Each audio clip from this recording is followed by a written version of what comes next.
He was one of Bismarck's most influential pioneers, and perhaps its most infamous. Burleigh County's first elected sheriff, North Dakota's first millionaire, and credited with securing Bismarck as capital before dominating North Dakota politics for decades as the political boss behind the McKenzie Machine. Alexander McKenzie on History Talk with your host, Randy Hoffman, where we explore the people, places, and events that shaped our history. History Talk streams exclusively Thursdays at 10 a.m. on KFYR+.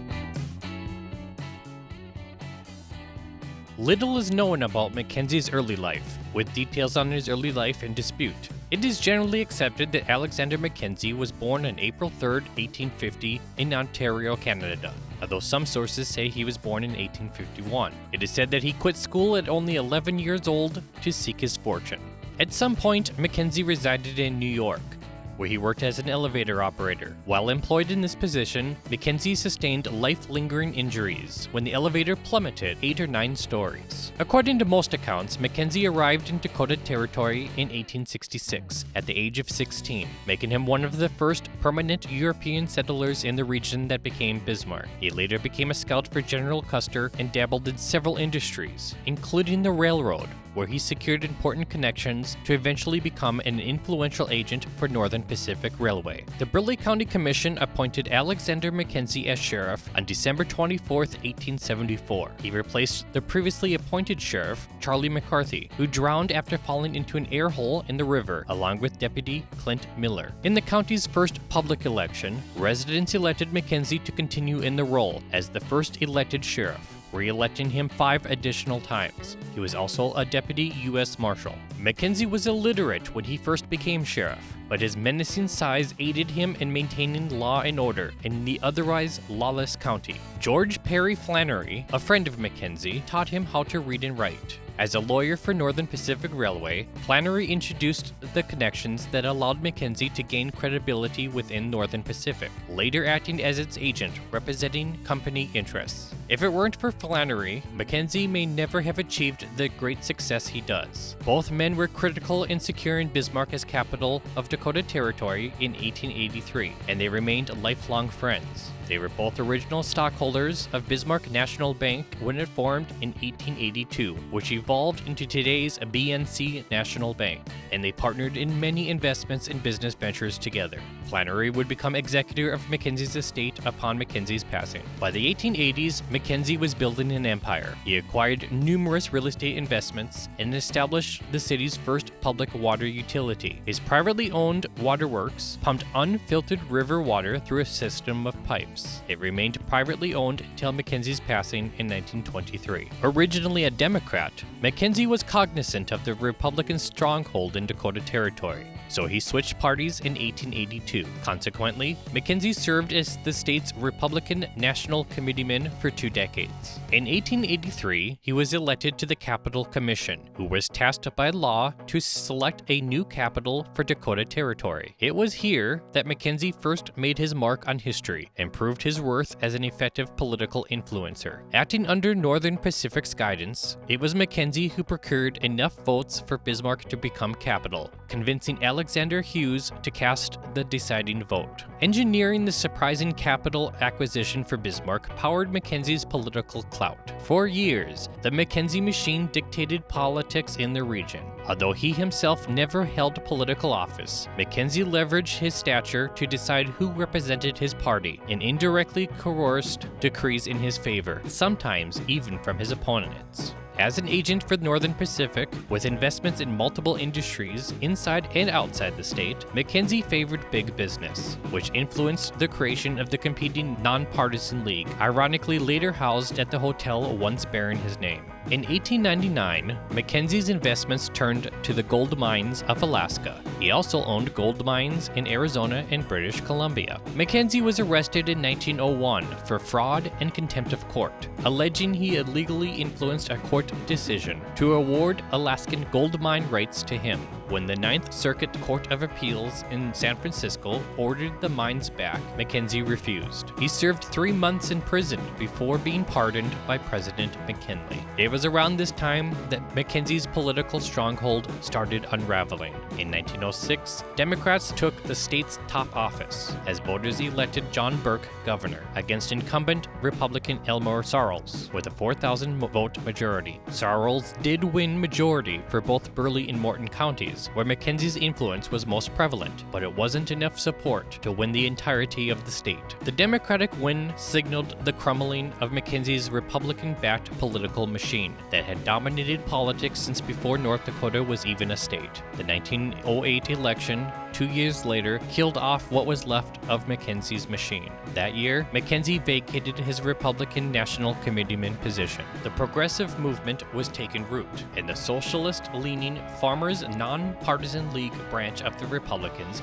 secured power during the 1916 election. Despite originating within the Republican Party, the Nonpartisan League stood against the capitalist-favoring old-school Republicans of the McKenzie Machine. The League held strong influence until the late 1930s and later merged with North Dakota's Democratic Party. Edward Patterson was an early deputy of the McKenzie Machine and close ally to McKenzie himself for many years. He named his prominent skyscraper hotel after McKenzie. When it opened on New Year's Day, 1911, it became officially known as the Patterson Hotel in the 1920s. In an ironic slap across the face, the Nonpartisan League was later headquartered at the hotel that once bared McKenzie's name, as Edward Patterson himself was now closely allied with the League.